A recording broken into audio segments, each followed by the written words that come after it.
बड़े प्यार से कहना धन निरंकार जी। साथ संगत जी, आज हम सतगुरु माता जी की कृपा से इस सत्संग में महात्माओं के दर्शन करने का सौभाग्य प्राप्त हुआ है।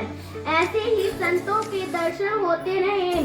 सतगुरु माता से यही अरदास है, आप हमें ऐसे ही सेवा सिमरन सत्संग से अंतिम श्वास तक जोड़े रखना और हम इस परमपिता परमात्मा की भक्ति करते रहें। गुरु ज्ञान से निरंकार को जाना है, पहचाना है, इसमें एकमिक हो जाना ही असल में इसको पाना है। साथ संगत जी, इस निरंकार से लगन ऐसी होनी चाहिए। दासी आपको एक कहानी सुनाना चाहेगी। एक बार एक मौलवी जी कहीं जा रहे थे। रास्ता लंबा था। चलते चलते उनकी नमाज का समय हो गया।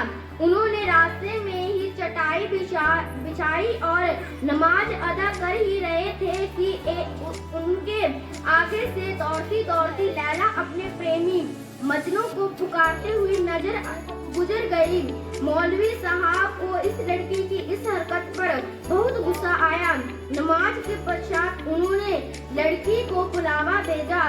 उस पर दोष लगाया गया कि उसने मौलवी जी की नमाज भंग की है। जब लैला को अपनी सफाई में कुछ कहने को कहा गया तो उसने कहा, मौलवी साहब, मैं अपने प्रेमी मजनू की तलाश में खोई हुई थी। मेरी आंखों के सामने सिवाय मजनू के कुछ न था। यही कारण है कि मैंने आपको नमाज पढ़ते नहीं देखा। परंतु महाराज, क्या मैं एक बात पूछ सकती हूँ कि मैं एक मानव के प्रेम में आपको नहीं देख पाई? आप तो अल्लाह के प्रेमी हैं। उसकी इबादत करते समय आपने मुझे कैसे देख लिया? क्या आप इबादत अल्लाह के दीदार के बिना ही करते हैं, जो आपका ध्यान इधर उधर घूमता रहता है? यही उत्तर सुनकर मौलवी जी ने शर्म से अपना सिर नीचे झुका लिया और लैला को सामान सहित वापस भेज दिया गया। सत्य है, जिन प्रेम कियो तिन ही प्रभु को पायो।